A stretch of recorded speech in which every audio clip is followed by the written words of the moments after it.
Let's explore the strategy suite. First, let's look at the procedures of a blackjack game. When a new round of a game starts, players first put bet and get an initial hand including 2 cards for players and 1 card for the dealer. If player has a blackjack, the dealer immediately checks and resolves the hand. Otherwise, the action moves to the players. During a player's turn, they can stand or take additional cards.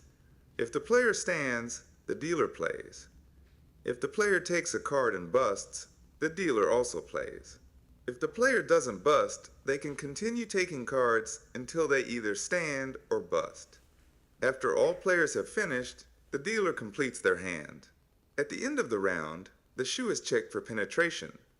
If the penetration point has been reached, the cards are reshuffled before the next round. If not, the game continues until the reshuffle point is reached. Now, let's look at the decision-making process. Player actions are guided by the card strategy, which can be either basic or customized. Card counting occurs throughout the game. At the initial hand, whenever a new card is dealt, and during the dealer's play, producing an updated true count.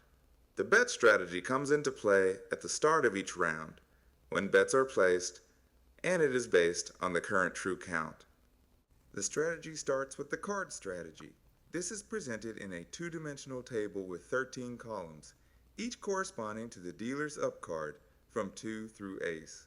The rows represent the player's hand, divided into 3 sections. Hard strategy.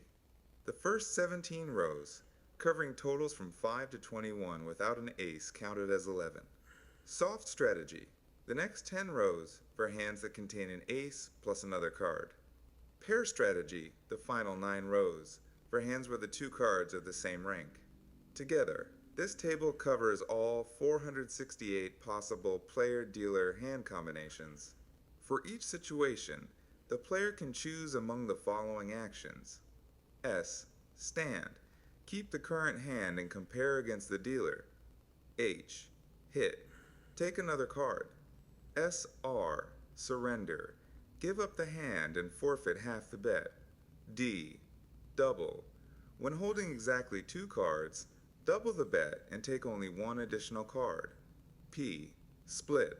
If holding a pair, split it into 2 separate hands, each with its own bet. This card strategy comes built into the BJ Sim app and BJ Drill app. It is optimally designed for blackjack games played with 4 or more decks, 2, 0, 8 cards or more, and users can customize this table for their own strategies. This slide shows a player applying only the card strategy, without card counting and always placing equal bets. The simulation was run with 6 decks and 25% penetration. For each possible outcome, the earning is shown in the first column. The player played 2.2 million hands. The statistics shown in the second column are as follows. The player won 32% of hands, excluding blackjack, and won on doubled bets. The player lost 40.6% of hands, excluding surrender, and lost on doubled bets. The blackjack rate was 4.39%, and the surrender rate was 4.37%. Wins on doubled hands occurred 5.66% of the time, and losses on doubled hands occurred 4.01% of the time. Pushes accounted for 8.31% of hands. The bet factor represents the average bet for each outcome. In a flat betting scenario, all values are 1. The edge is defined as the gain divided by the bet. The edge contribution of each outcome, shown in the last column, is calculated as the product of the outcome probability, earning factor, and bet factor. The total edge is the sum of all contributions, minus 0.18%. This indicates that the card strategy alone does not provide a player edge, even when executed perfectly. On average, for every $100 bet, the player lost 18 cents. This small disadvantage ensures that players will gradually lose their bankroll over time, as long as the game continues. The second pillar of the strategy suite is the card counting system. Now let's dive into a powerful concept in blackjack, card counting. This is a technique used by skilled players to understand an edge favoring players or the house by keeping track of the ratio of high cards to low cards remaining in the shoe. The core idea is simple. Blackjack favors the player when the shoe is rich in high cards, like tens and aces, because these increase the chances of hitting a blackjack or causing the dealer to bust. Most card counting systems assign point values to cards as they are played. Let's take a look at the most well-known method. The high-low system, cards 2 through 6, plus 1, cards 7 through 9 to 0 tens, face cards, and aces minus 1. As cards are dealt, you keep a running count in your head. When the count is high, it indicates that more high cards are left in the shoe, so you increase your bets and play more aggressively. When the count is low, the shoe is rich in small cards, and you bet conservatively, or even sit out. Since Edward Thorpe developed his initial card counting system, dozens of other systems have been created, each with varying degrees of complexity and effectiveness. More advanced systems, like Zen Count, Halves, or High-Op-2, assign fractional or suit-based values to achieve greater precision. These systems can be more accurate, but they also demand more memory and faster mental calculation. The principle behind all card counting systems is the same. The distribution of remaining cards changes the odds. By tracking this distribution, you can adjust your bets and playing decisions in a statistically optimal way. That said, card counting isn't illegal, but casinos certainly don't like it. If they suspect you're counting, they may limit your bets or ask you to leave.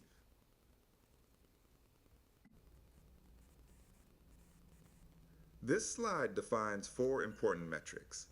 In short, BC, betting correlation, measures how effective the system is for betting. PE, playing efficiency, measures how effective it is for playing decisions. Balance affects how the system performs across different deck sizes. For example, the half system has the highest BC at 0.99 but a relatively lower PE, meaning it is highly informative for representing player edge under basic card strategy.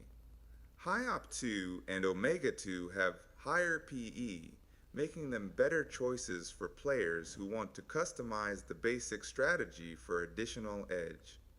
Balanced counting systems are generally better suited for games with a high number of decks. Each system represents a trade-off between simplicity and power. Some are easier to use, while others are more accurate, but the best choice ultimately depends on your skill level and your goals. The third pillar, crucial for achieving a positive player edge, is the betting strategy, which converts the true count into a bet for each round. Every counting system has an associated optimal betting strategy. The effectiveness of this approach can be demonstrated through Monte Carlo simulations. In this example, the player uses the basic Omega-2 counting system. The betting strategy is based on the generalized Kelly criterion tailored for Blackjack, which maximizes expected cumulative gain while minimizing drawdowns and avoiding the loss of the entire bankroll. To compare with flat bet simulations, the probability, bet factor, and edge are calculated in the same way. The betting strategy identifies rounds where the player has an advantage and increases the bet, while reducing the bet or even skipping the round when the house has the edge. As a result, the percentages of winning rounds, blackjack rounds, and double win rounds increase by approximately 0.6%. The percentages of lost and double lost rounds decrease by 0.4% and 0.6% respectively. Surrenders, or wise losses, increase by 0.4%. The total player edge is significantly improved from minus 0.18% to 1.74%, meaning the player can expect to win $1.74 for every $100 bet. More importantly, we will also show that this edge comes with consistency and balanced drawdowns, both of which are critical for maximizing cumulative gains.